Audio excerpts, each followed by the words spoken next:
Olá, pessoal, meus queridos, sejam todos bem-vindos.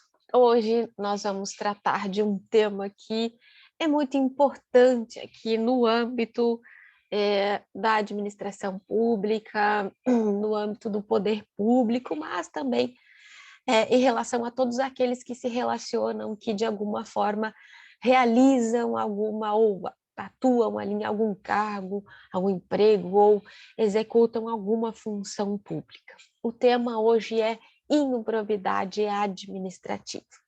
Quando a gente fala, e já de início, quando a gente comenta, fala em improbidade administrativa, geralmente se tem já que o conceito de improbidade administrativa no setor público, ele está intimamente ligado ao conceito, ao campo da corrupção, né?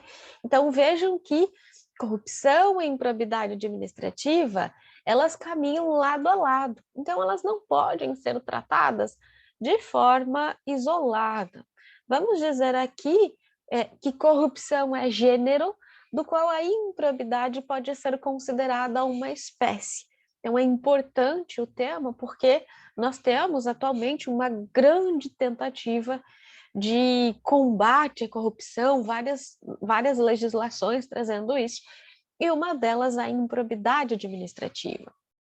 Se você for lá no dicionário português, buscar o que significa a palavra corrupção, você vai encontrar lá que a corrupção ela significa destruição moral. Ou seja, corrupção está diretamente aqui atrelada a uma situação, uma subversão moral da humanidade, ok?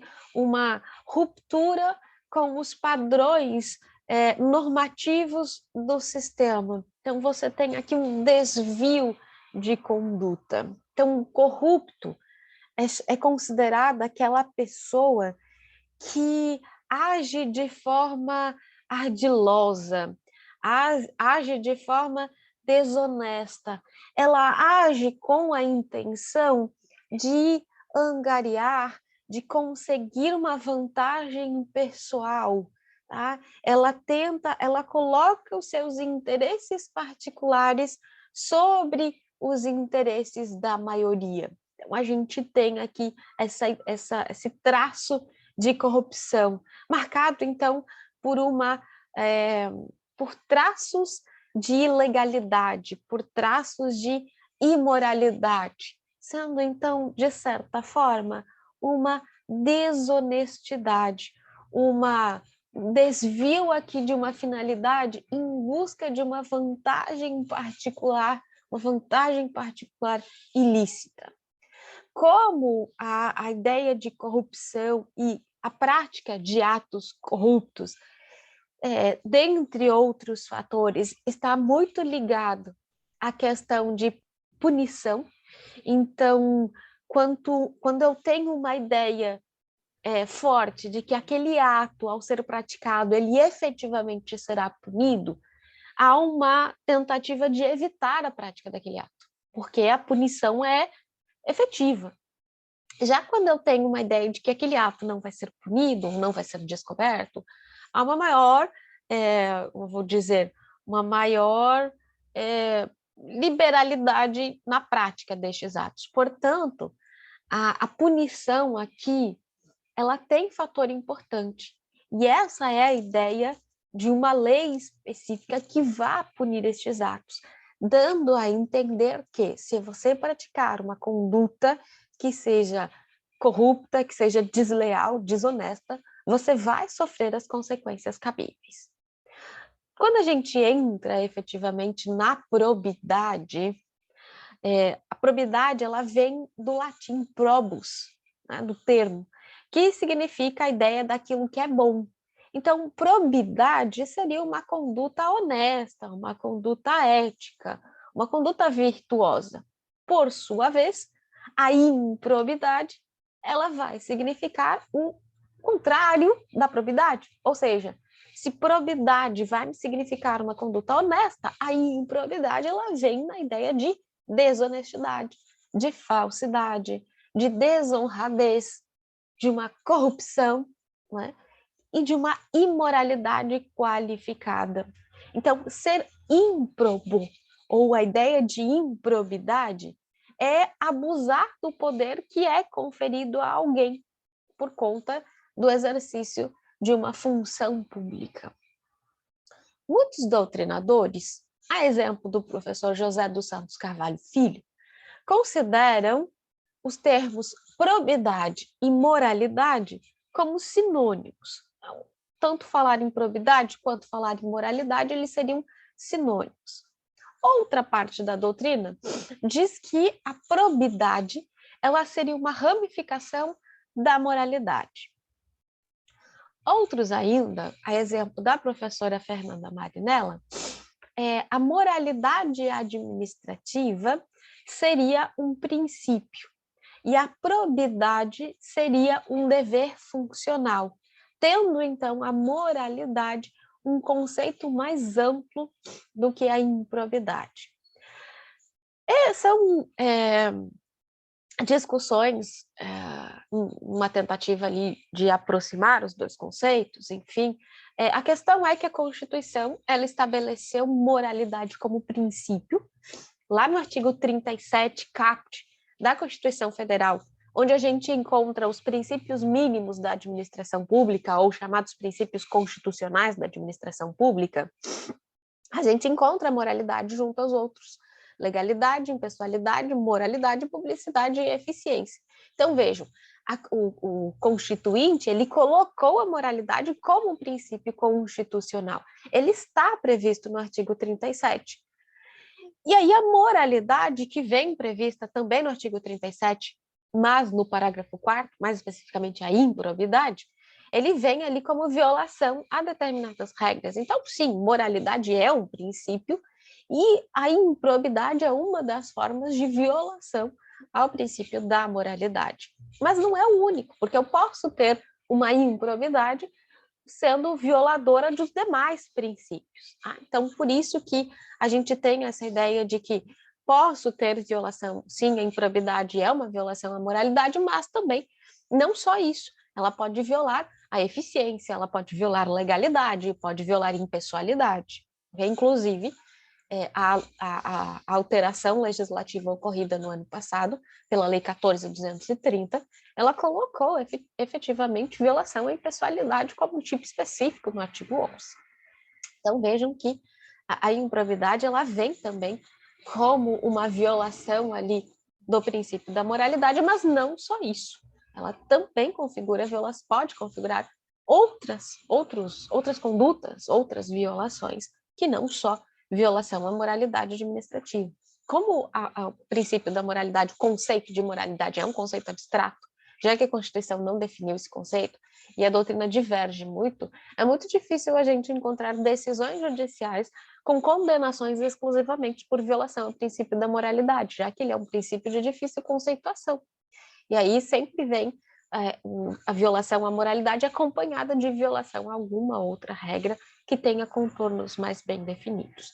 Mas é importante mencionar que a improbidade é, sim, também uma das formas de violação do princípio da improbidade. Então, a professora Fernanda Marinella, inclusive, ela fala que a improbidade é uma imoralidade qualificada pela lei e que vai gerar, então, um enriquecimento ilícito do agente, pode gerar um prejuízo ao erário ou a violação de um dos princípios da administração pública. Só para contextualizar você, gente, a improbidade administrativa, ela veio ali porque havia, na época, enfim, pós-Constituição de 88, enfim, uma tentativa de organizar o sistema, de evitar corrupção e de atingir aquelas pessoas, enfim, atingir setores que até então as pessoas entendiam como inatingíveis, certo? Porque a lei de improbidade administrativa ela foi construída para punir efetivamente aquelas pessoas que se valessem de cargo e praticassem atos corruptivos dentro da administração pública, violando ali a ideia de defender o interesse público. E aí, como ela veio e atingia pessoas de alto escalão, na época ela foi chamada de Lei do Colarinho Branco, porque daí ela atingia deputados, enfim, políticos, ok? Então, na época ela até foi chamada de Lei do Colarinho Branco, mas ela é a nossa Lei de Improbidade Administrativa. E aí, de novo, trazendo a professora Marinella no conceito, é um conceito amplo, ela traz, então, que, mesmo com a alteração pela Lei 14.230, ela traz aqui, o conceito ele continua sendo bem abrangente. Então, para ela, a improbidade administrativa ela seria um designativo técnico para se falar em corrupção administrativa. Eu tenho agora uma tecnicidade, vou falar em improbidade administrativa. A prática da improbidade administrativa, ela promove um desvirtuamento da função pública e um desrespeito à ordem jurídica, porque você está deixando, a pessoa deixa de praticar o ato de agir em conformidade com os padrões administrativos aceitáveis. E aí ela se revela como um enriquecimento ilícito, como um exercício nocivo da função pública, pode aparecer aqui como um tráfico de influência ou ainda o desprestígio de uma maioria em benefício de uma minoria. Então, esse é o nosso conceito de improbidade administrativa. Vejam, gente, que a improbidade administrativa, quanto à questão aqui, antes da fonte constitucional, mas competência, muito se discutiu quem seria competente para legislar sobre improbidade administrativa. E a Constituição Federal ela não traz especificamente, lá na repartição de competências, principalmente no artigo 22, que trata da competência da União, ele não fala de competência para legislar sobre atos de improbidade administrativa. No entanto, a doutrina ela faz uma leitura, né, considerando em que sentido eu consideraria a improbidade administrativa, e aí coloco por analogia na competência da União, tá? Então, eu coloco como competente para legislar sobre improbidade a União. Então, a União, pode legislar de forma geral sobre improbidade administrativa. E a fonte normativa, gente, nós temos na Constituição diversas previsões ali em relação à improbidade administrativa. Não é só especificamente um, mas, por exemplo, lá no artigo 14, parágrafo 9º da Constituição Federal, a gente tem lá a previsão da improbidade administrativa no período eleitoral, com a criação lá, enfim, de situações de inelegibilidade, possibilidade de previsão de atos de inelegibilidade que geram inelegibilidade, e aí a improbidade vai ser incluída lá. A gente tem lá no artigo 15 da Constituição ainda previsão de atos que possam gerar a suspensão dos direitos políticos. E no 85, a questão dos crimes de responsabilidade. Então, a gente tem várias previsões constitucionais aí buscando evitar uma conduta que seja violadora ali, que desvirtue a busca pelo interesse público. Especificamente, a improbidade administrativa está prevista no artigo 37, parágrafo 4º, né, que dispõe que os atos de improbidade administrativa importarão a suspensão dos direitos políticos, a perda da função pública, a indisponibilidade dos bens e o ressarcimento ao erário, na forma e gradação previstas em lei, sem prejuízo da ação penal cabível. Então, vejam que nós temos aqui uma norma constitucional de eficácia limitada, dependendo, então, da edição de lei, para que possa fazer surtir ali todos os seus efeitos. E aí, então, nós temos, nesta previsão do artigo 37, parágrafo 4º, né, a necessidade de uma edição de lei específica regulamentando, né, enfim, estabelecendo possibilidade de outros casos de improbidade, enfim, regulamentando esse parágrafo 4º, eu preciso de uma lei. E aí a lei que foi criada lá em 1992, a Lei 8429. Esta é a nossa querida Lei de Improbidade Administrativa. Então, em 1992, atendendo ao comando constitucional estipulado no artigo 37, parágrafo 4º da Constituição, foi editada a Lei 8422, que à época, como eu disse para vocês, ficou conhecida como Lei do Colarinho Branco. Ela vem ali e estipula uma série de situações, né, visando coibir violação, atos de corrupção, violação ali à questão ali de atingir o interesse público. Então, essa lei vem estabelecendo a necessidade de que sejam respeitados os princípios constitucionais e estabelecendo condutas consideradas violadoras da moralidade, dos princípios administrativos constitucionais. Quando a lei foi publicada, lá em 1992, algumas discussões foram trazidas, né? Primeiro, que se alegou que a lei ela possuía uma inconstitucionalidade formal. Ou seja, o que seria uma inconstitucionalidade formal? Ela teria violado o procedimento para sua edição. Bom, vou tentar explicar para vocês o que aconteceu. Inclusive, foi proposta a ADI 2182, questionando esta possível violação das formalidades. O artigo 65 da Constituição Federal, ele estabelece o procedimento para a edição de uma lei em âmbito de Congresso Nacional. Então, pelo artigo 65, como é que funciona? Digamos que uma lei é proposta pela Câmara dos Deputados. Então, a Câmara dos Deputados o proponente da lei. E aí, o Senado seria a Câmara revisora da lei.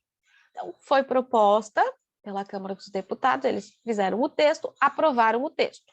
Aí enviaram para o Senado Federal.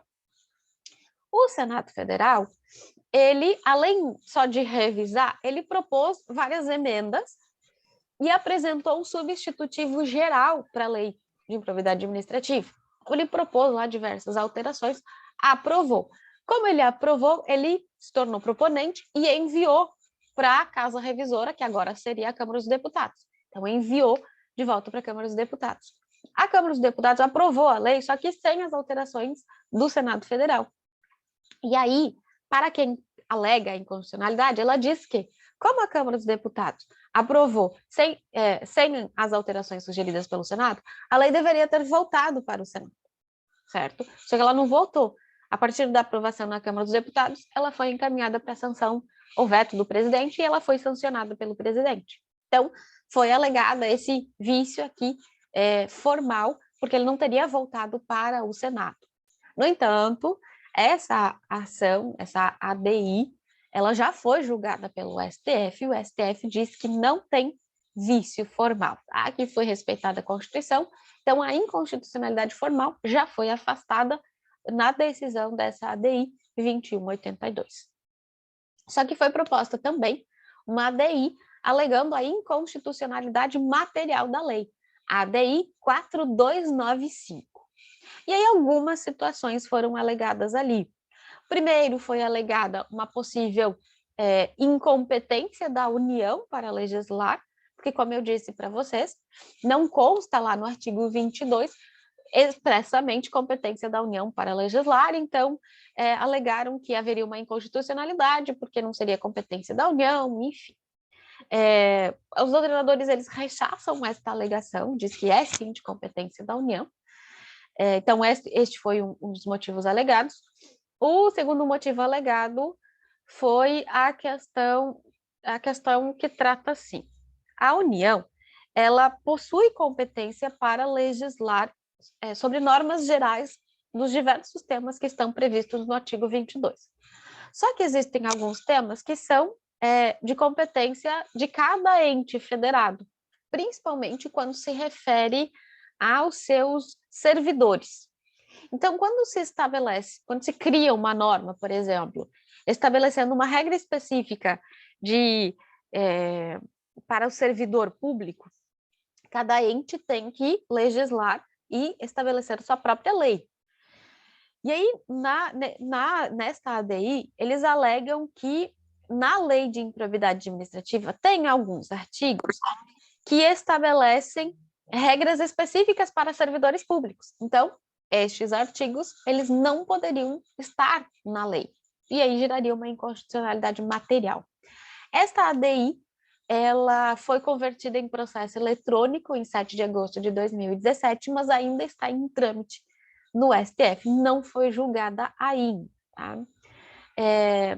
Quanto a essa questão, os doutrinadores, eles divergem bastante, tá? E aí entra no terceiro ponto, se ela seria uma lei de âmbito nacional ou federal. Se eu considero que está dentro da competência da União legislar sobre improbidade administrativa, ela é uma lei de âmbito nacional, vale para todo mundo. E, de certa forma, os doutrinadores, eles concordam que ela vale para todo mundo. Acontece que nós temos alguns doutrinadores, exemplo do José de Santos Carvalho Filho, da Di Pietro, que eles dizem que alguns artigos da Lei de Improbidade Administrativa, e que já foram, inclusive mencionados na ADI 4295, eles teriam âmbito apenas federal, porque eles estariam estabelecendo regras para servidor público. Seria o artigo 13, parágrafo 3º, que condiciona a posse e exercício do agente público à apresentação de declaração de bens e valores que compõem o seu patrimônio privado, sob pena de demissão e outras sanções cabíveis, e o artigo 14, parágrafo 3º, que submete ao estatuto funcional próprio o processamento de apuração dos fatos dos quais decorrerem a prática de ato de improbidade administrativa. Então, para alguns doutrinadores, esses artigos especificamente, eles só valeriam para a União, tá? E os demais, ok, valeriam para todos.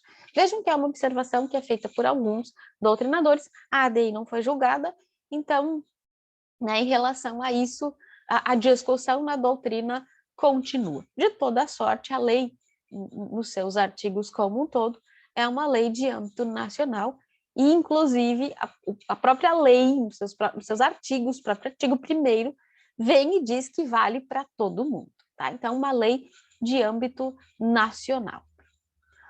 Outras controvérsias que surgiram à época da lei foi a questão da natureza jurídica do ilícito de improbidade administrativa. Se eu poderia considerar aqui se a improbidade administrativa ela teria natureza penal, civil ou administrativa. Bom, administrativo não é porque já existe um estatuto específico, por exemplo, em âmbito federal, o Estatuto dos Servidores Públicos Civis da União, a Lei 812. Então, esta lei já regula as infrações administrativas cometidas pelos servidores, não precisaria de uma outra lei. Então, ela não tem natureza administrativa. Será que ela tem natureza penal?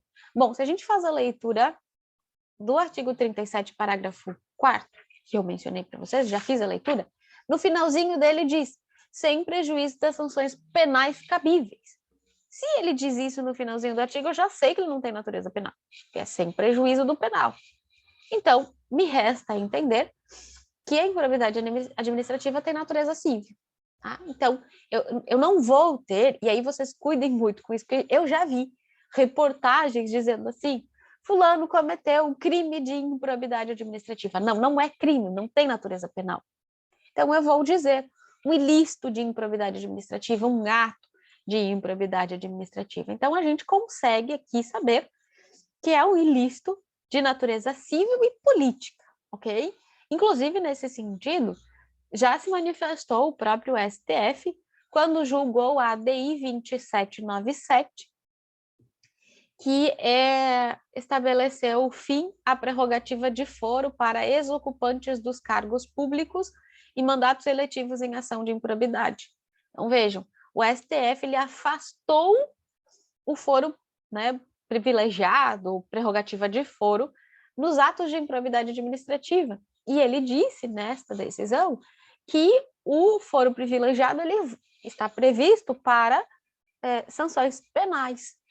E aí a gente entende que a improbidade administrativa não tem natureza penal, portanto, não aplico na improbidade administrativa o foro privilegiado. Inclusive, a ação de improbidade administrativa é proposta ao juiz de primeira instância. Não tem o foro privilegiado para ela. Portanto, por todas essas situações, se entende que a improbidade administrativa ela tem natureza civil. Então, eu vou propor uma ação de improbidade administrativa no juízo civil, não vai ser no penal, ok? Então, já temos aqui que são ilícitos de natureza civil em sentido amplo, tá?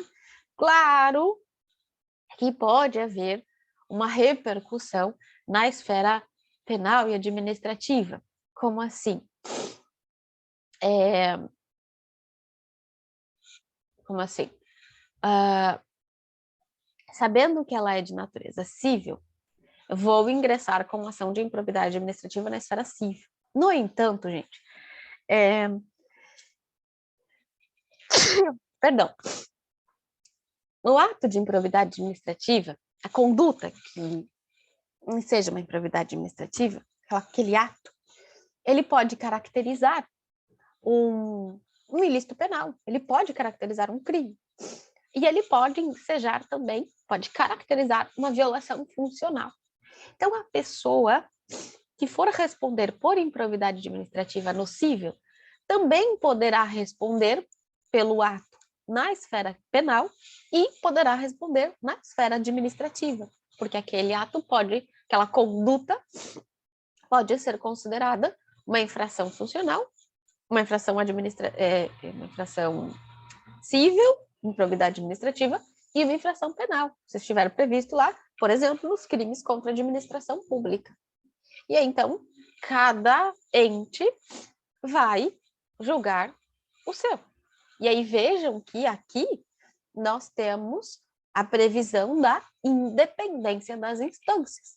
Então, não teria uma comunicabilidade de instâncias. Cada uma julgaria o seu ato. Então, a regra é que não vai comunicar. Essa é a regra geral que vocês aprendem lá no início do curso do direito. Não comunica. A civil vai ter a sua decisão, o penal vai ter a sua e a administrativa vai ter a sua. Antes da alteração da lei, havia entendimento pelos tribunais de que poderia haver uma hipótese de comunicabilidade de instâncias, ou seja, a decisão numa instância poderia comunicar e gerar efeito nas demais, que era o caso de absolvição penal por inexistência do fato ou negativa de autoria. Então, se lá no penal a pessoa foi absolvida por inexistência do fato ou negativa de autoria, essa absolvição penal gerava absolvição civil e absolvição administrativa. Com a nova lei, isso aqui um pouquinho, essa questão, essa possibilidade de comunicação de instâncias, ela aumentou. Então, a gente tem, no artigo 21 da Lei de Improbidade Administrativa, agora de forma expressa, a possibilidade de comunicação quando, diz lá, as sentenças civis e penais produzirão efeitos em relação à ação de improbidade quando concluírem pela inexistência da conduta ou pela negativa de autoria.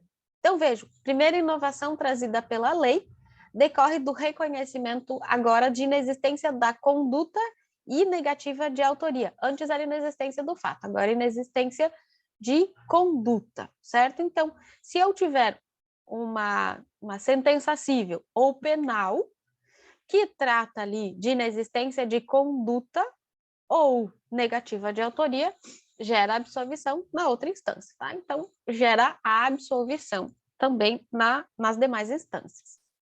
Na segunda hipótese, também, artigo 21, parágrafo 4º da LIA, a absolvição criminal em ação que discuta os mesmos fatos, confirmada por decisão colegiada, e impede o trâmite da ação de improbidade administrativa, havendo comunicação com todos os fundamentos de absolvição previstos no Código de Processo Penal. Então, agora também, se eu tenho uma decisão, uma ação de improbidade administrativa e uma ação penal discutindo os mesmos fatos e for absolvido no penal, vai gerar absolvição na ação de improbidade administrativa. Então, também aqui eu tenho uma comunicabilidade de instâncias. Continuando, parágrafo 5º do artigo 21 da Lei de Improbidade. As sanções eventualmente aplicadas em outras esferas deverão ser compensadas com as sanções aplicadas na ação de improbidade administrativa, evitando, inclusive, qualquer enriquecimento ilícito. Então, o que nós temos aqui?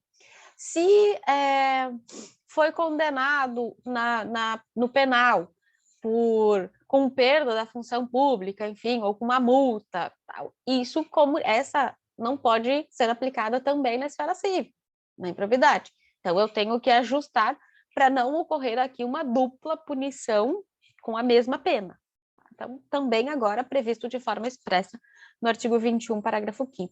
E, por fim, no artigo 3º, parágrafo 2º, e no artigo 12, parágrafo 7º da Lei de Improbidade, as sanções da Lei de Improbidade Administrativa não serão aplicadas às pessoas jurídicas que forem penalizadas pela Lei Anticorrupção, a Lei 12.846 de 2013. Então, também, se ela já foi responsabilizada pela Lei Anticorrupção, pessoa jurídica, não vou responsabilizar aqui pela Lei de Improbidade Administrativa. Então, vejam que a gente tem uma ampliação aqui da possibilidade de comunicação de instâncias. A regra ainda é incomunicabilidade, ainda cada um é independente. Mas, nessas situações previstas no artigo 21 da Lei de Improbidade Administrativa, agora de forma expressa, a gente tem a possibilidade, em algumas situações, de que a decisão em uma instância afeta a decisão das outras, tá bom? Então, é possível essa situação.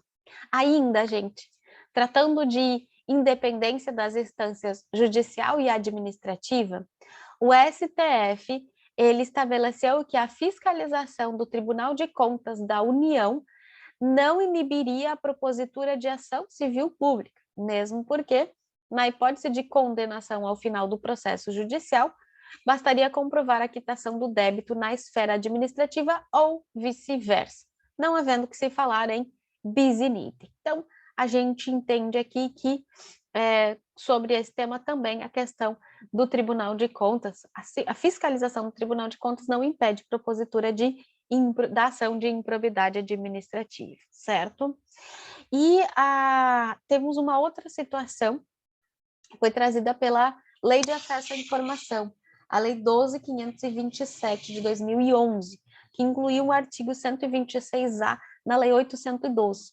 Por quê? Lá na Lei 812, diz que não pode haver violação de sigilo funcional, tem que ser mantido.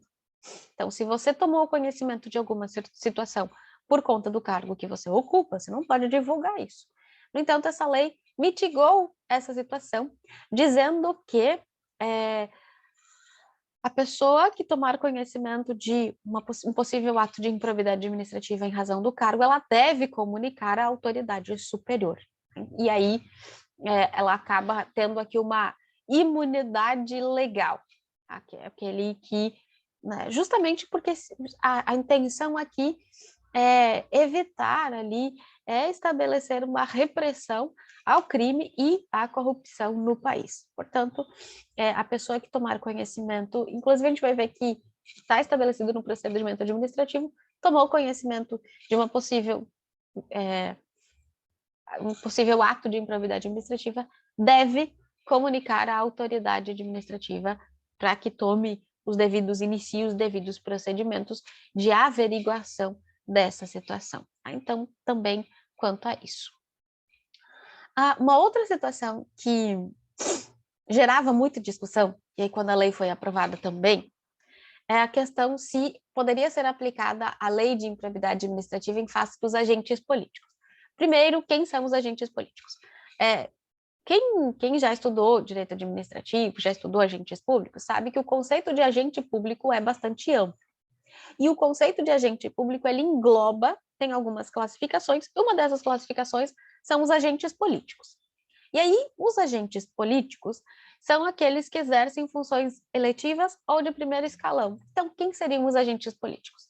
Seriam presidente, vice-presidente, governador, vice-governador, prefeito, vice-prefeito, os os senadores, deputados federais, deputados estaduais e vereadores. Então, membros do executivo, legislativo, eles seriam agentes políticos. Além deles, os membros do primeiro escalão, então os ministros e os secretários, também são considerados agentes políticos. E aí, nesse conceito, os agentes diplomáticos, os membros da magistratura e do Ministério Público. Estes são os agentes políticos. E aí se questionava se estes agentes políticos, eles responderiam na lei de improbidade administrativa, já que para eles existe a possibilidade, inclusive, de responder por crime de responsabilidade.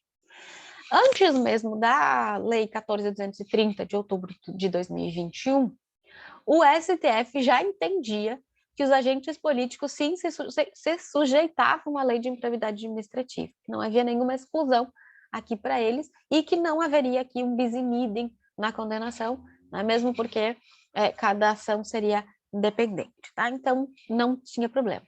A Lei 14.230, de 2021, ela incluiu expressamente os agentes políticos. Ela fala os agentes públicos e os agentes políticos, mesmo que a gente sabe que o agente político já está incluído no conceito de agente público, ela deixou de forma expressa para não gerar dúvida sobre a possibilidade de que os agentes políticos respondam também por improbidade administrativa. A única observação aqui, a única ressalva, é em relação ao presidente da República, que daí este é afastado, porque ele já responde nos termos expressos do artigo 85 da Constituição Federal pelos crimes de responsabilidade. Não é o único que é retirado aqui da possibilidade da improbidade administrativa.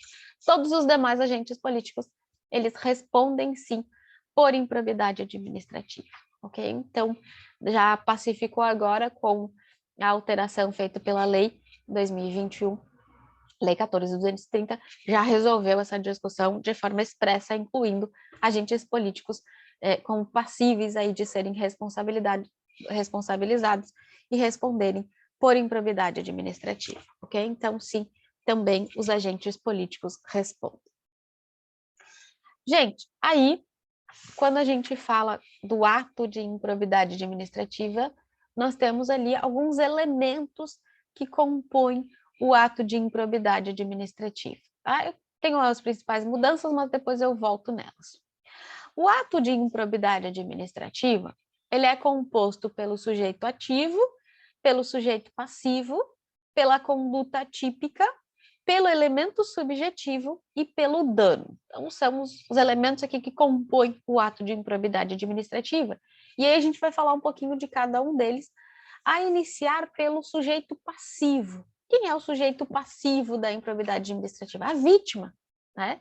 Então, é a pessoa que sofre o dano decorrente da prática da conduta ímproba legalmente prevista, mediata ou imediatamente. Tá? Então, aqui a gente tem quem é a vítima. A vítima do ato de improbidade administrativa está expressamente prevista no artigo 1º, nos parágrafos 5º, 6º e 7º da Lei de Improbidade Administrativa. Vou incluir aqui, tinha ficado de fora, parágrafo 5º, 6º e 7º da Lei de Improbidade Administrativa. Então, aqui nós temos o sujeito, essas pessoas descritas nesses parágrafos, elas assumem aqui a qualidade de sujeito passivo imediato do ato de improbidade administrativa. Quem pode ser vítima, então, do ato de improbidade administrativa? A administração pública direta. Quem que é a administração pública direta? A União, os estados, os municípios e o Distrito Federal, os entes federados. Isso diz, então, administração pública direta. Mas também a administração pública indireta. Quem? As autarquias, as fundações públicas, as empresas públicas e as sociedades de economia mista. Eu sei que vocês podem ter alguma dúvida sobre o que é cada um desses entes, como o que é uma autarquia, o que é uma fundação. Tem um outro vídeo, tá disponível, que chama Organização Administrativa. Nesse vídeo eu explico certinho o que é uma autarquia, o que é uma fundação pública, o que é uma empresa pública, o que é uma sociedade de economia mista. Se tiverem curiosidade, vocês podem ver este vídeo. Então, estas entidades também podem ser vítimas de ato de improbidade administrativa. Mas continua a lei. A entidade privada que receba subvenção benefício ou incentivo fiscal ou creditício de entes públicos ou governamentais. Então, por exemplo, uma associação, enfim, específica, que recebe lá um benefício, uma subvenção, recebeu um valor, uma verba pública. Se ela, nesta verba pública, ela desviar, enfim, pode responder por ato de improbidade administrativa. E ainda, a entidade privada para cuja criação ou custeio o erário haja concorrido ou concorra no seu patrimônio ou receita atual.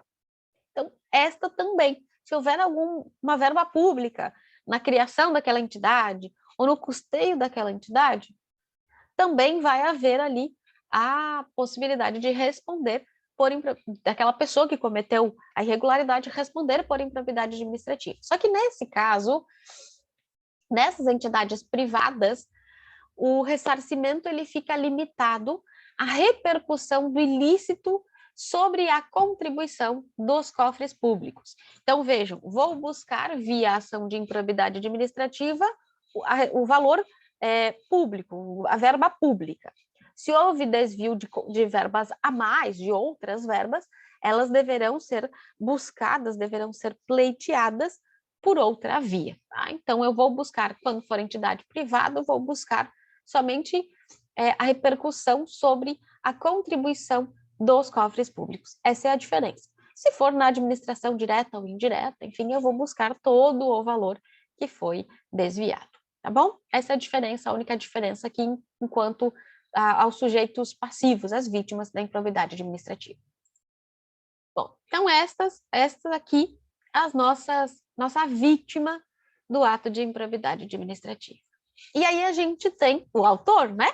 O sujeito ativo do ato de improbidade administrativa.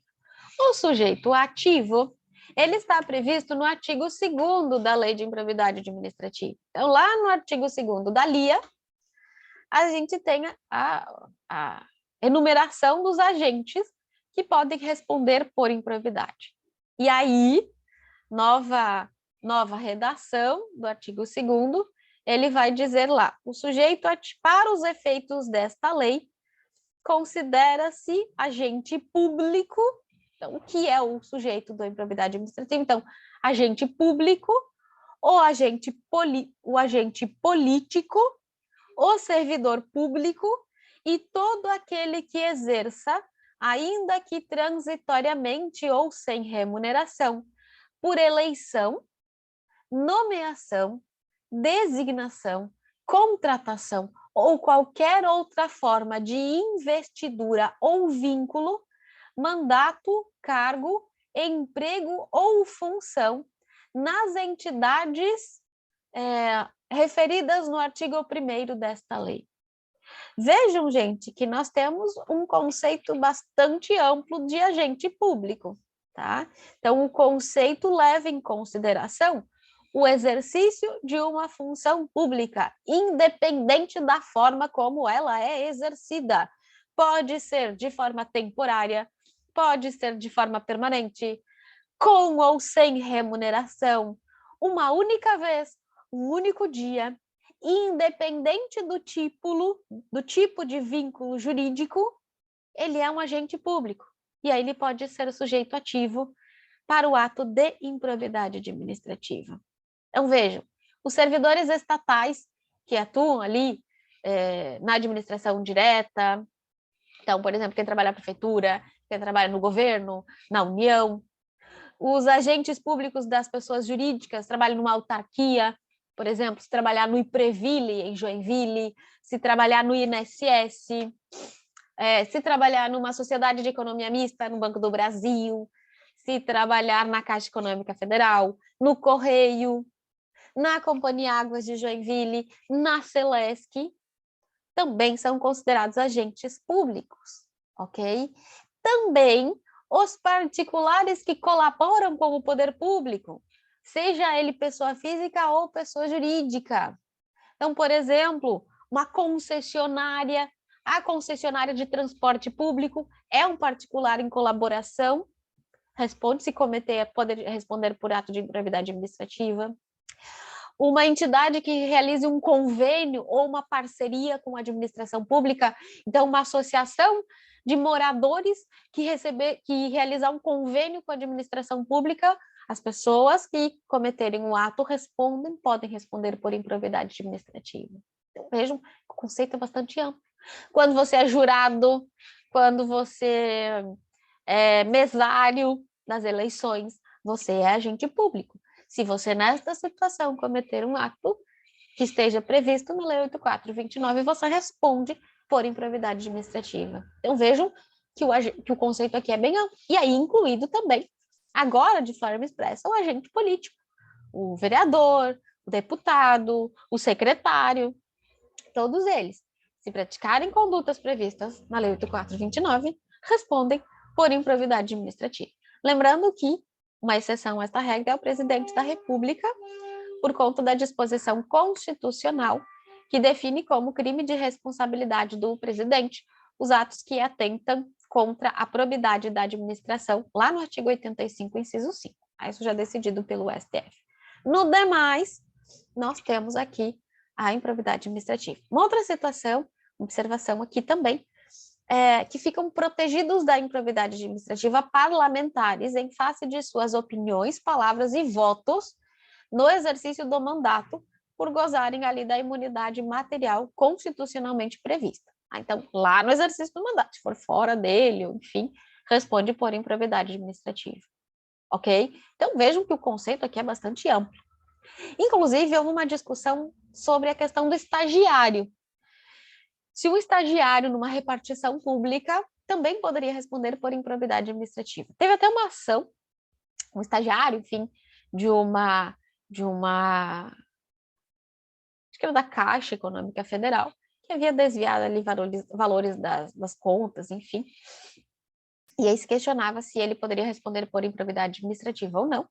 Nas primeiras instâncias entendeu-se que não, mas o STJ entendeu que sim, porque ele tem um vínculo com a administração pública, ele está exercendo uma função pública. Tanto que diz que pode, aquele que exerce função, ainda que transitoriamente, com ou sem remuneração, responde. Então, também responde. Também o jovem aprendiz terceirizado, se estiver ali, tem essa contratação, também responde por improbidade administrativa. Então, qualquer um que exerce ali uma função pública, nessas pessoas mencionadas no artigo 1º, se cometeu o ato descrito na lei de improbidade administrativa, responde por improbidade administrativa. Tá bom? Então, um conceito bastante amplo aqui da improbidade. Assim, gente, olha só, além dessas pessoas que são considerados agentes públicos, a lei foi mais adiante, tá? Lá no artigo 3º, ela previu a possibilidade do particular. Oi, prof. Oi, bom dia. Oi, bom dia. Então, a lei estabeleceu também, como sujeito ativo, o particular. Então, mas qual particular? Antes da alteração legislativa, era o particular, né, se entendia, o particular que induziu, concorreu ou se beneficiou. Tá? A alteração, a Lei 14.230, ela tirou o benefício. Ela diz assim, o particular que induziu ou concorreu para a prática do ato administrativo. Tá? Então, ela estipulou aqui também terceiros, que são aqueles que não têm vínculo com a administração pública, com o Estado.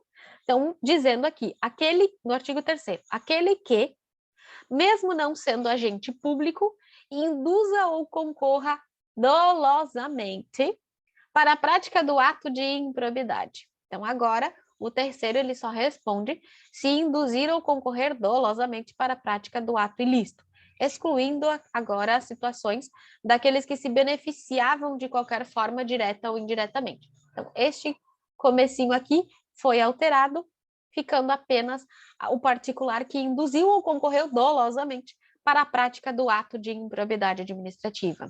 Lembrando que é o entendimento do tribunal que o particular responde sempre em conjunto com o agente público. Então, tenho que ter a conduta do particular, ela é ligada à conduta do agente público. Então, sempre tenho ali a ação de improbidade administrativa em relação ao particular está condicionada à existência de um agente público no polo passivo, tá? Não dá para ser só contra o particular. Também, quando fala aqui de pessoa que induziu ou concorreu, pode ser pessoa jurídica. Então, o artigo 3º da lei de improbidade, ela não diz que tem que ser pessoa física, portanto, também está sujeita à pessoa jurídica, né? Por exemplo, claro, no que for cabível, tipo devolução do acrescido ilicitamente, a multa, a proibição de contratar com o poder público, ressarcimento, isso é possível ser aplicado à pessoa jurídica, desde que ela não responda pela lei anticorrupção.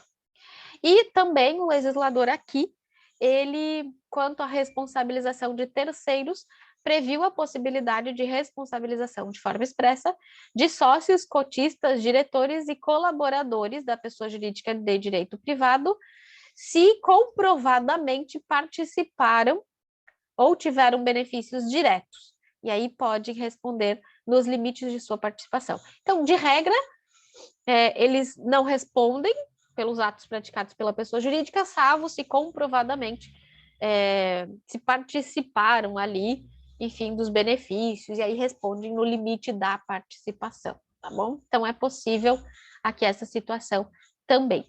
E mais uma situação aqui que a lei introduziu, a possibilidade ali de figurar como sujeito ativo, mesmo que indiretamente, o sucessor ou herdeiro daquele que causar dano ao erário ou se enriquecer ilicitamente. Claro que estão sujeitos apenas à obrigação de reparar o dano até o limite do valor da herança ou do patrimônio transferido. Então, lá no artigo 8º e no artigo 8º-A, a responsabilidade sucessória nos limites ali dos valores da sucessão, tá bom?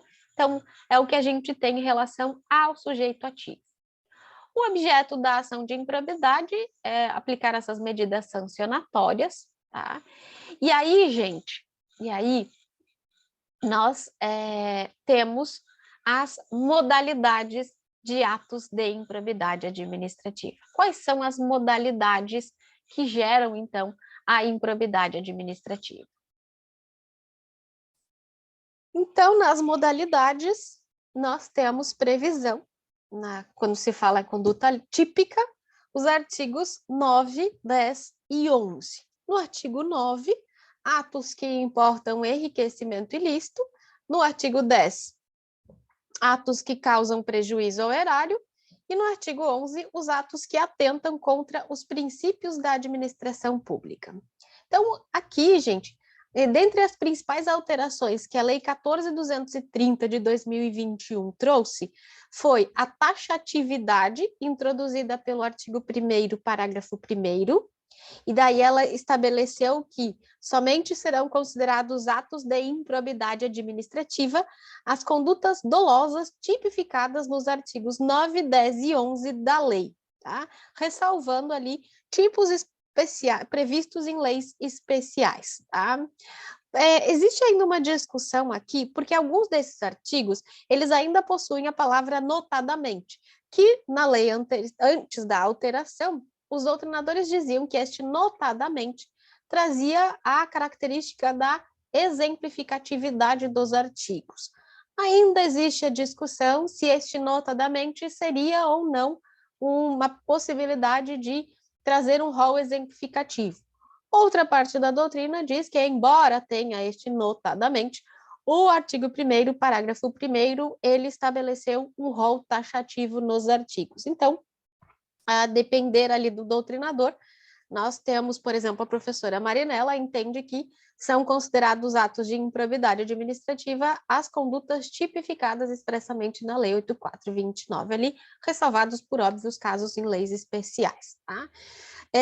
Nós temos ainda aqui de previsão, com a alteração da Lei 14.230, que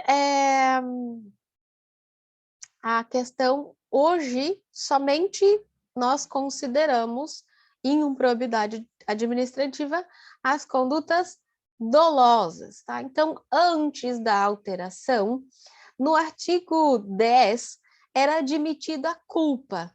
Agora, em todos eles, só é admitido se for uma conduta dolosa. Então, dolo, inclusive dolo específico para as condutas descritas nos artigos 9, 10 e 11. Não mais admitida a conduta culposa que antes era prevista, possível, nas condutas do artigo 10. Também, nós tivemos a Lei 14.230, ela alterou a lei, por quê? A lei, quando foi publicada em 92, ela tinha os artigos 9, 10 e 11. Posteriormente, foi incluído o 10A, considerando também improbidade administrativa aquelas condutas que previam incentivos em relação ao ISS. Esse artigo foi revogado, só que essa conduta foi incluída no artigo 10, tá? Então, foi incluído no artigo 10, considerado como ato de improbidade que causa dano ao erário. Por mais que tenha sido revogado o artigo 10A, a conduta foi colocada no inciso 22 do artigo 10. Então, continua sendo improbidade administrativa. Outra alteração que a lei trouxe, que é importante mencionar, é que não será considerado ato de improbidade a ação ou omissão decorrente de divergência interpretativa da lei, baseada em jurisprudência, ainda que não pacificada, mesmo que não venha a ser posteriormente prevalecente nas decisões dos órgãos de controle ou dos tribunais do Poder Judiciário. Então, divergência interpretativa não é mais considerada improbidade administrativa, tá? E aí, no artigo 9, nós temos os atos que geram enriquecimento ao ilícito, no artigo 10, os danos ao patrimônio público, e no artigo 11, aqueles que violam princípios da administração pública. Então, vocês encontram lá no artigo 9, depois façam uma leitura. Tem uma série de previsão lá, envolve auferir, mediante prática de ato doloso, qualquer tipo de vantagem patrimonial indevida. Então, tem lá incluída agora a conduta dolosa para a configuração desse tipo de improbidade. No artigo 10, aí nós vamos ter lá atos de improbidade administrativa que causam prejuízo ao erário, qualquer ação ou omissão dolosa, que enseje efetiva e comprovadamente perda patrimonial, desvio, apropriação, malbaratamento ou dilapidação dos bens ou haveres das entidades mencionadas no artigo 1º. Então, vejam que aqui afastou-se a possibilidade de conduta culposa exigindo ação ou omissão dolosa. E nós temos ainda, no artigo 11, as condutas que atentam contra os princípios da administração pública. E aí diz lá, ação ou omissão dolosa que viole os deveres de honestidade, de imparcialidade e de legalidade, estabelecendo ali as condutas. O rol do artigo 11, ele foi bastante alterado pela Lei 14.230, que além de estabelecer ali a exigência do dolo e do rol taxativo, alguns tipos foram revogados, outros tipos que já eram considerados condutas ímprobas foram inseridas de forma expressa. Por exemplo, a prática do nepotismo foi incluída aqui de forma expressa no artigo 11, e a publicidade para promoção pessoal também foi incluída aqui no artigo 11. Tá? Então, temos aqui essa inclusão importante. Na nova lei de improbidade administrativa, também foi incluído aqui expressamente lá no artigo 11, parágrafo 1º, que nos termos da Convenção das Nações Unidas contra a Corrupção, somente haverá improbidade administrativa nos casos de atos que atentem contra os princípios administrativos, quando for comprovada a conduta funcional do agente público com o fim de obter proveito ou benefício indevido para si ou para outra pessoa ou entidade. E aí, no parágrafo 2º, mesmo seguindo essa mesma linha, atos de improbidade administrativa, desde que comprove aqui, tenha aqui demonstração objetiva da prática de ilegalidade no exercício da função pública, exigindo-se agora lesividade relevante ao bem jurídico tutelado, ok? Então, a gente não tem aqui agora que quando houver uma violação dos princípios, além da demonstração da conduta dolosa, uma conduta objetiva de ilegalidade, tem que haver lesividade relevante. E aí eu considero aqui improbidade administrativa do artigo 11. Mencionando, importante comentário, que não temos improbidade administrativa na modalidade tentada.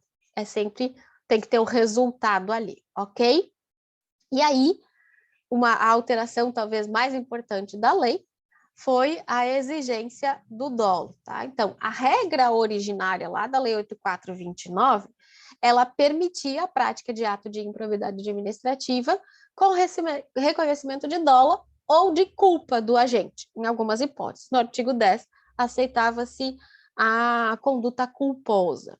No novo sistema, com a alteração trazida pela Lei 14.230, aqui, então, a responsabilização por improbidade administrativa exige-se o dolo específico, estabelecendo a lei aqui de forma expressa que não basta a voluntariedade do agente, mas a vontade livre e consciente de alcançar o resultado ilícito, tipificado como improbidade administrativa. Olha ali, ó, o parágrafo 1º. Considera-se atos de improbidade administrativa as condutas dolosas tipificadas nos artigos. Parágrafo 2º. Considera-se dolo a vontade livre e consciente de alcançar o resultado ilícito. E o parágrafo 3º.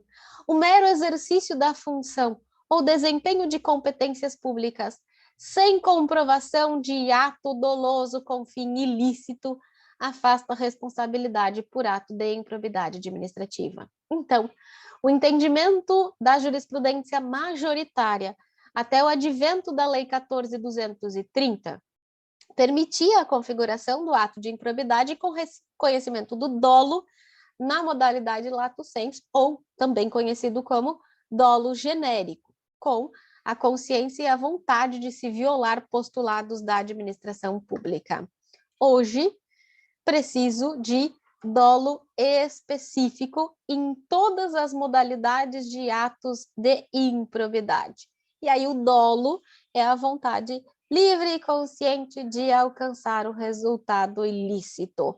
Não basta apenas a voluntariedade do agente. Então, gente, não basta, quando for proposta a ação de improbidade administrativa, na noção de dolo aqui da nova lei, não basta demonstrar que o agente público tenha consciência da irregularidade que pratica, assumindo o risco do resultado alcançado.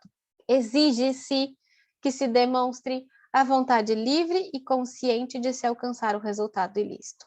Então, claro que tal exigência dificulta muito a atuação dos órgãos de controle. Vejam que, numa situação prática, um governador que decide contratar diretamente, sem licitação, uma empresa que pratica ali preços superiores àqueles praticados pelo mercado, por entender que ela é mais qualificada, somente será possível a sua responsabilização por improbidade administrativa se demonstrado o fim ilícito. Então, vejam que só vai haver possibilidade de ação de improbidade administrativa se comprovada a efetiva intenção ilícita do agente. O erro grosseiro e o dolo genérico passam a ser insuficientes para a configuração do ato de improbidade administrativa, ok? Então, cuidado, porque agora, para a responsabilização por ato de improbidade administrativa, nós temos a necessidade de dolo específico. Com isso, gente, o dano ele não pode mais ser presumido. É preciso a comprovação efetiva da ocorrência do dano.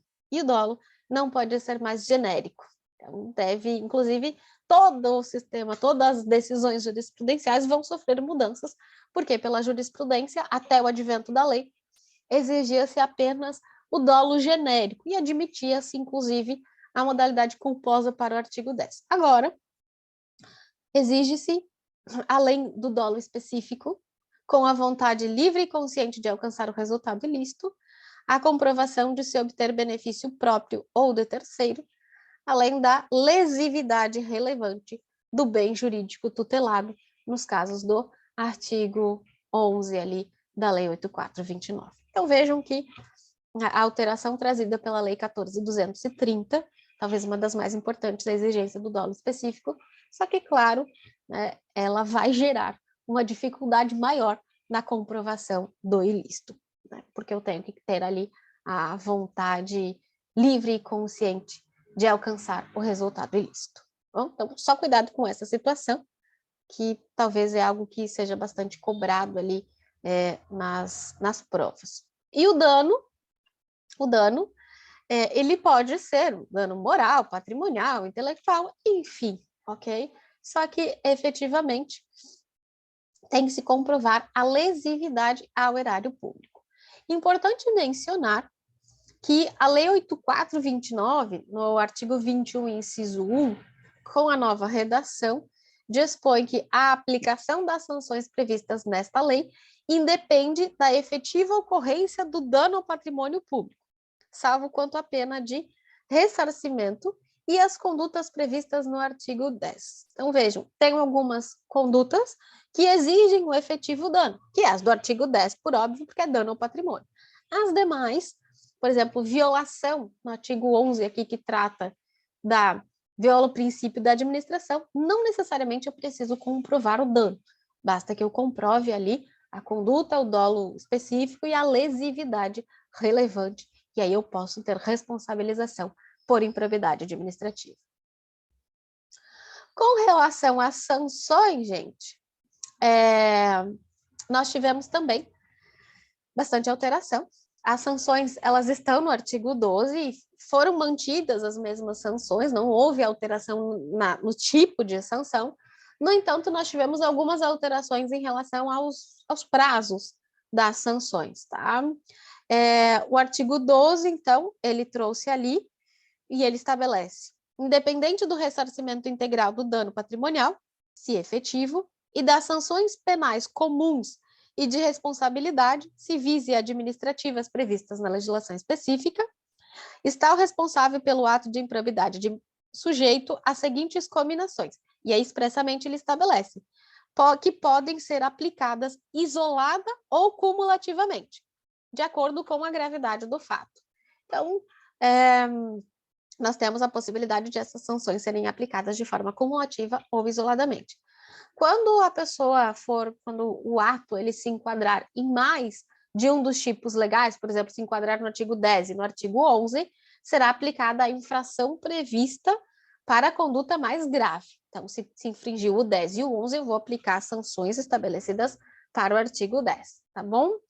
E a gente tem aqui a possibilidade de, antes o ressarcimento era só para algumas condutas, agora a possibilidade de aplicação do ressarcimento integral do dano patrimonial em qualquer das modalidades, devendo o juiz ali fixar sempre que comprovado o prejuízo. Bom, então a gente tem ali, trouxe para vocês uma tabelinha do que se estabelece, tá, gente? No artigo 12, inciso 1, as sanções para o artigo 9, no artigo 12, inciso 2, para o artigo 10, e no artigo 12, inciso 3, para o artigo 11. Então, vejam, perda dos bens ou valores acrescidos, para o 9 e 10. Ressarcimento pode ser para todas elas, sempre que houver, né, necessidade.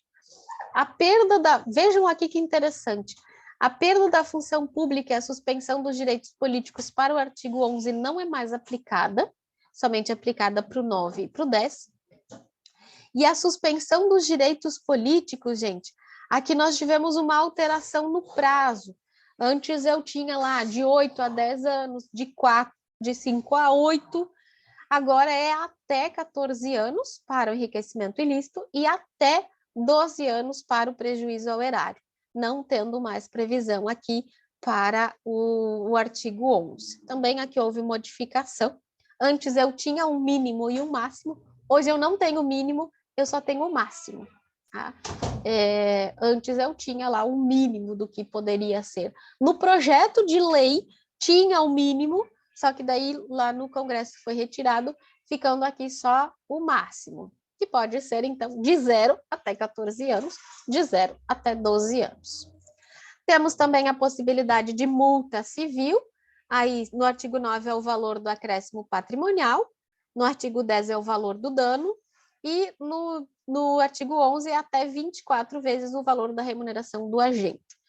Tem uma previsão em lei que esse valor ele pode ser dobrado quando comprovado ali a gravidade dos fatos, sim, juiz considerar ali, em virtude da situação econômica do réu, o valor é ineficaz para a reprovação e prevenção do ato de improbidade, ele pode, então, considerar aumentar o valor até o dobro, tá bom? É o valor da multa.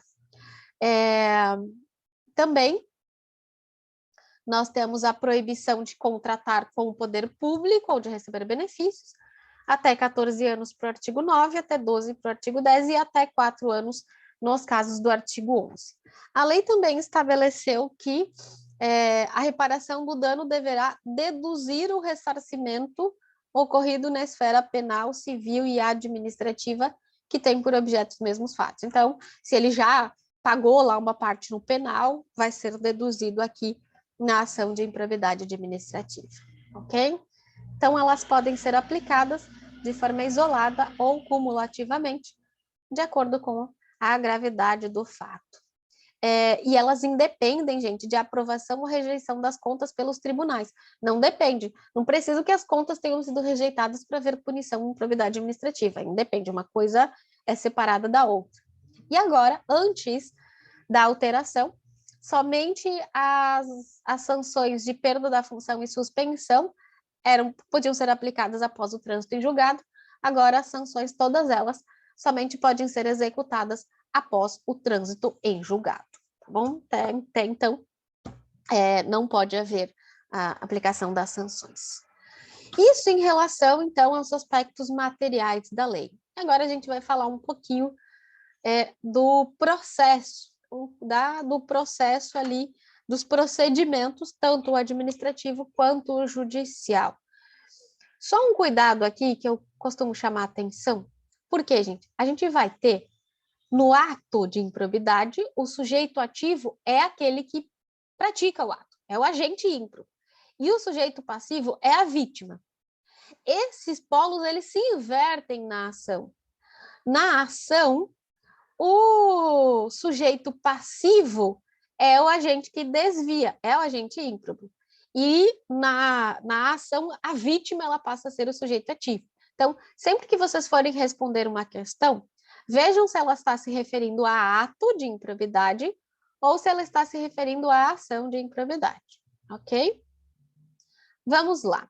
Primeiro, então, procedimento, a gente tem um procedimento administrativo e a gente tem um procedimento judicial. A apuração dos atos de improbidade administrativa na via administrativa, ela se dá a partir de um instrumento processual que é o chamado de representação, que é a expressão do direito de petição, né? Qualquer pessoa pode peticionar. Lá nos artigos 16 a 18, a gente tem a possibilidade ali de que qualquer pessoa possa representar a autoridade administrativa. Então, a lei traz que qualquer pessoa é parte legítima para representar a autoridade administrativa contra ato ilegal. Inclusive, eu já mencionei antes, se protege o servidor de eventual responsabilização quando ele der ciência à autoridade competente para a apuração de informação concernente à prática de crime ou de improbidade administrativa de que tenha conhecimento a partir do exercício do cargo, emprego ou função pública. Então, se ficou sabendo, ouviu, tem ali indícios, ele deve comunicar à autoridade administrativa. E qualquer pessoa que conhecer ali, que tiver alguma situação, indícios ali, ela pode comunicar o ato para a autoridade administrativa para que instaure o processo administrativo. A autoridade vai receber a representação. Se verificar ali que estão ausentes as formalidades exigidas, a autoridade rejeitará a representação em despacho fundamentado. Tá? Sendo claro, neste caso, se foi rejeitado. Mas foi rejeitado pela autoridade competente, não posso fazer mais nada? Pode.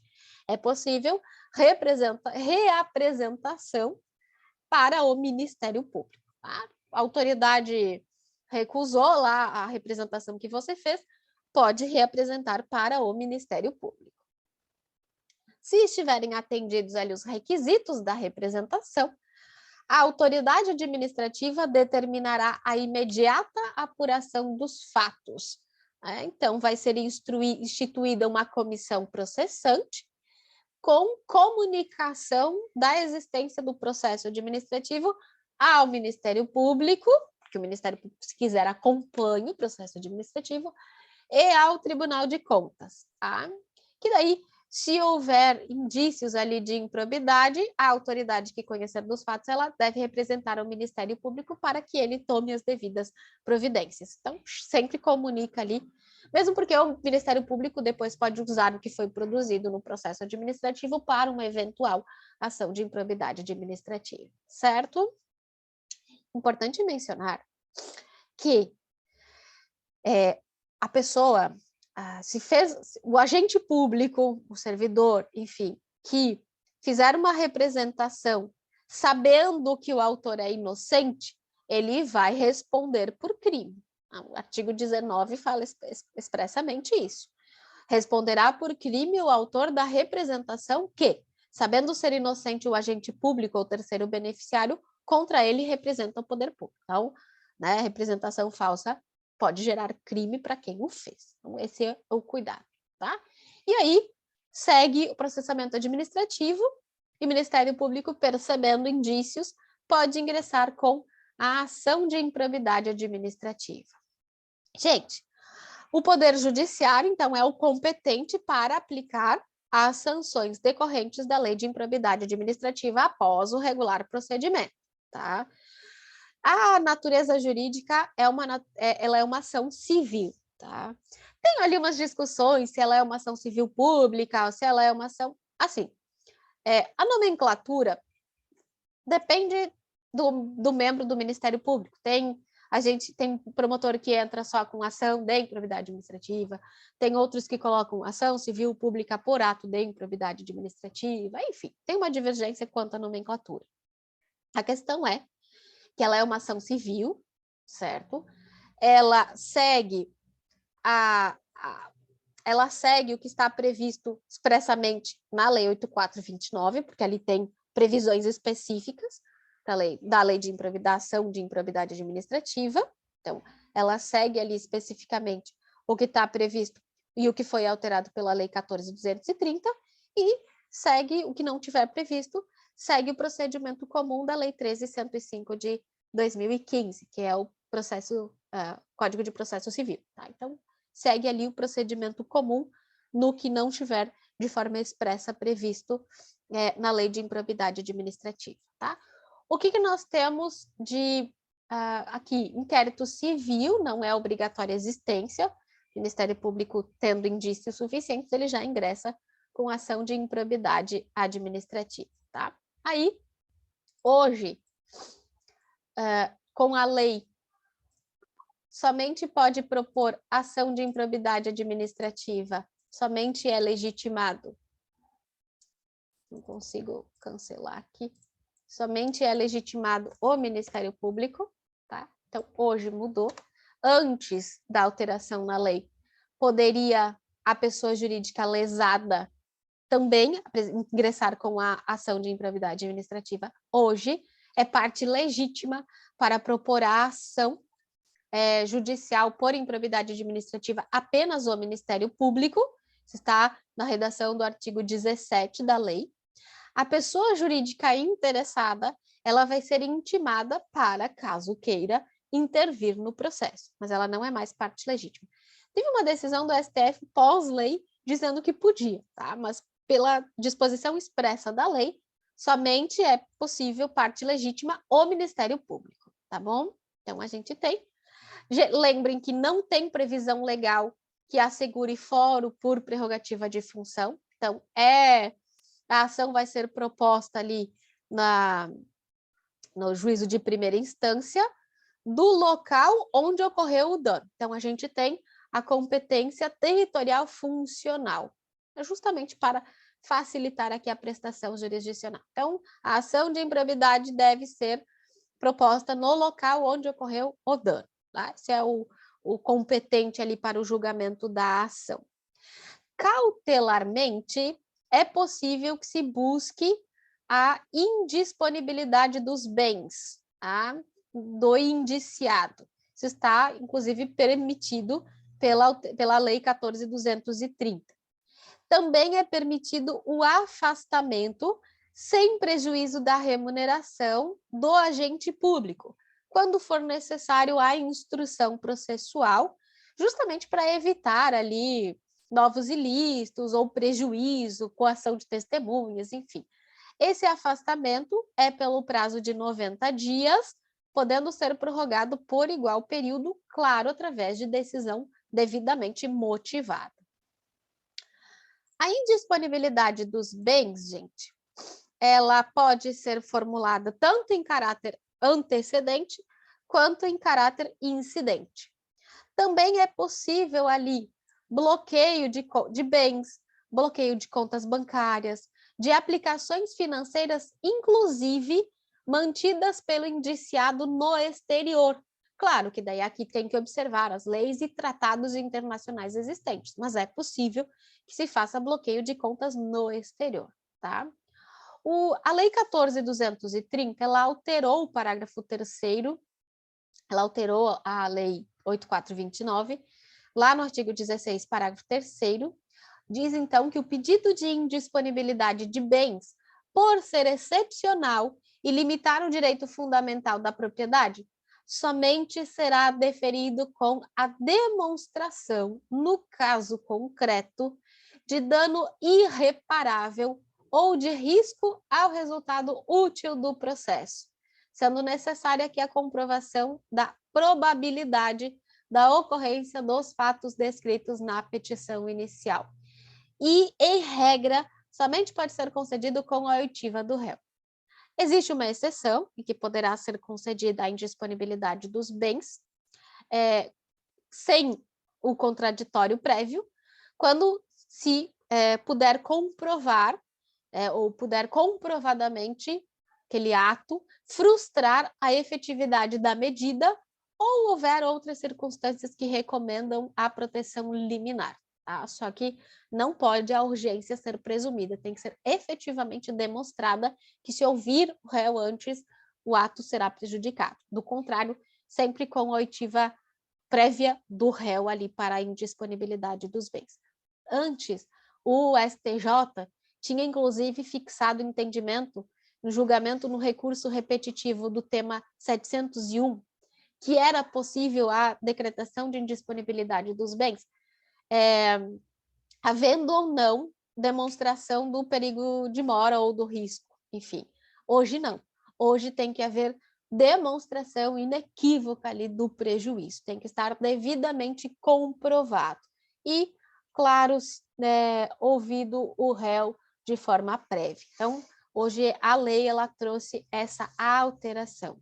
E também a 14.230 trouxe a previsão de que a indisponibilidade, lá no parágrafo 10 do artigo 16, recairá sobre bens que assegurem exclusivamente o integral ressarcimento do dano ao erário, sem incidir sobre os valores a serem eventualmente aplicados a título de multa civil ou sobre acréscimo patrimonial decorrente da atividade ilícita. Então, vejam, gente, a 14.30 limitou a indisponibilidade de bens ao valor do ressarcimento ao erário. Antes, havia o STJ fixado o tema 1055, que permitia que o valor da multa também pudesse ser incluído na indisponibilidade. Agora, só o valor do ressarcimento ao erário. E aí, quanto à possibilidade de indisponibilidade dos bens, são aplicadas o que não estiver previsto aqui, as demais regras sobre tutela provisória de urgência previsto lá no artigo 16, parágrafo 8º e no Código de Processo Civil, certo? Também aqui, gente, quanto à possibilidade de indisponibilidade de bens de terceiros, a lei exige agora a demonstração da efetiva concorrência para os atos ilícitos. E, sendo pessoa jurídica, deve ser instaurado o incidente de desconsideração da personalidade jurídica nos termos da lei. Da decisão que determina a indisponibilidade de bens, cabe recurso de agravo de instrumento, tá? De forma expressa prevista na Lei de Improbidade Administrativa. E aí também a lei diz quais os bens que deverão ser priorizados.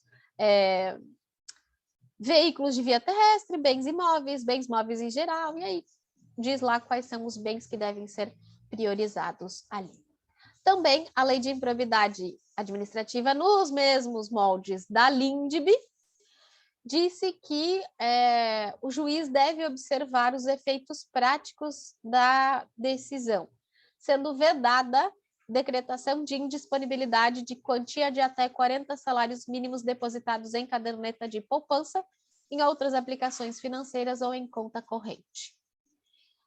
Também cuidado aqui, vedada a decretação da indisponibilidade do bem de família, salvo se ficar comprovado que o imóvel seja fruto da vantagem patrimonial indevida, ok? Então, temos essa previsão. Os bens que forem revertidos, né, que forem devolvidos ali pela pessoa que praticou o ato de improbidade administrativa, então o montante ressarcido e os bens havidos serão revertidos a quem em benefício da pessoa jurídica lesada, tá? Então, pessoa jurídica que foi prejudicada pelo ato ilícito. Se houver necessidade de liquidação do dano, a pessoa jurídica lesada tem que proceder ali a liquidação ali do dano e o cumprimento da sentença, tá? Então, é ela que tem que fazer. Se a pessoa jurídica não ingressar com o pedido de cumprimento de sentença ou liquidação do dano no prazo de 6 meses, aí cabe ao Ministério Público a respectiva liquidação com eventual responsabilização do agente que não fez, do agente público que não fez, quando deveria fazer, tá bom? Se o condenado não puder ressarcir de forma integral, o juiz pode autorizar o parcelamento em até 48 parcelas mensais corrigidas monetariamente, ok? Uma questão importante aqui é que a Lei 14.230, ela mantém a possibilidade de resolução consensual, então possibilidade de celebração de acordo, consoante disciplinado no artigo 17C, desde que tenha ali algumas situações, integral ressarcimento do dano, reversão à pessoa jurídica lesada da vantagem devida, enfim, então tem que cumprir alguns requisitos, pode haver solução consensual, tá bom? Também aqui no processo, artigo 17C, parágrafo 3º, não haverá remessa necessária nas sentenças de que trata esta lei. E aí, encerrou essa necessidade, certo? Por fim, em relação à prescrição, tá? Nós tivemos uma alteração aqui importante na lei. A lei antes trazia algumas questões diferenciadas sobre prescrição, era 5 anos, tinha ali 3 previsões específicas. Hoje a lei estabelece, então, o prazo prescricional de 8 anos, tá? Contados a partir da ocorrência do fato, ou, no caso de infrações permanentes, do dia em que cessou a permanência. Então, é isso que nós temos hoje. A previsão é de um prazo prescricional, aqui de 8 anos, e não mais de 5 anos, como era previsto anteriormente, tá? Então, só esse cuidado aqui na questão da prescrição, certo? A gente tem agora com a alteração ali trazida pela lei, a previsão das hipóteses de suspensão e interrupção, estão no artigo 23, parágrafos 1º e 4º. Lá no artigo 23, só deixa eu abrir aqui na lei para ler para vocês. 23, volta aqui. A ação para aplicação das sanções previstas nesta lei prescreve em 8 anos, contados a partir da ocorrência do fato ou, no caso de infrações permanentes, do dia em que cessou a permanência. Tá? E aí a gente tem ali a possibilidade de suspensão, interrupção da prescrição. Então, no parágrafo 1º tem ali, tem no parágrafo 2º também esta situação. Então, a gente tem estas possibilidades. E aí, o artigo 23, inclusive, traz a possibilidade de prescrição intercorrente. Então, ela também agora é permitida aqui na ação de improbidade administrativa. Aqui só um cuidado, gente, porque em 2018, o STF, no RE 852475, entendeu que as ações que envolvem ressarcimento ao erário, fundadas na prática de ato doloso de improbidade administrativa, são imprescritíveis. Então, são imprescritíveis apenas as penalidades de ressarcimento ao erário. As outras prescrevem no prazo aqui de 8 anos. Tá? Então, é o que nós temos em relação à prescrição. E aí, gente, nós temos a ação de improbidade, seguindo o que não estiver previsto de forma expressa na lei. Nós temos, segue-se o procedimento comum do Código de Processo, no Código de Processo Civil, tá bom? Então, a ação, né, segue, está no artigo 17, a ação para aplicação das sanções de que trata esta lei será proposta pelo Ministério Público e seguirá o procedimento comum previsto na Lei 13.105, Código de Processo Civil, salvo o que estiver disposto na lei, tá? Então, a gente tem ali no artigo 17 as regrinhas, o que tem que conter na petição inicial, ok? Se a petição inicial estiver em devida forma, o juiz mandará autuá-la e ordenará a citação dos requeridos para que contestem no prazo comum de 30 dias. Então, tem ali algumas situações específicas na lei, se o que não estiver previsto na lei, usa o que está estabelecido no Código de Processo Civil. Tá? Antes da alteração da lei, havia a possibilidade de defesa prévia, tá? Então, havia essa possibilidade. Hoje, não tem mais ali o juízo de prelibação. Então, a gente tem ali essa possibilidade. A gente tem agora petição inicial, contestação, processo, Código de Processo Civil. Ok, gente? É isso, então, em relação ao procedimento. Então, aqui a gente tem o procedimento. Então, vejam que só tem um resuminho aqui das principais alterações, principais mudanças. Somente admite condutas culposas, a lista passa a ser taxativa, o Ministério Público passa a ter exclusividade para propor ação, os prazos das sanções foram alterados, valores das multas também, prazo prescricional foi alterado e a gente tem a inclusão do nepotismo como ato de improbidade administrativa. Uma última observação, gente, que está extremamente em alta, que é a discussão sobre a possibilidade de aplicação retroativa da lei de improbidade administrativa, já que agora ela é mais benéfica. Então, tem uma ação no STF que está...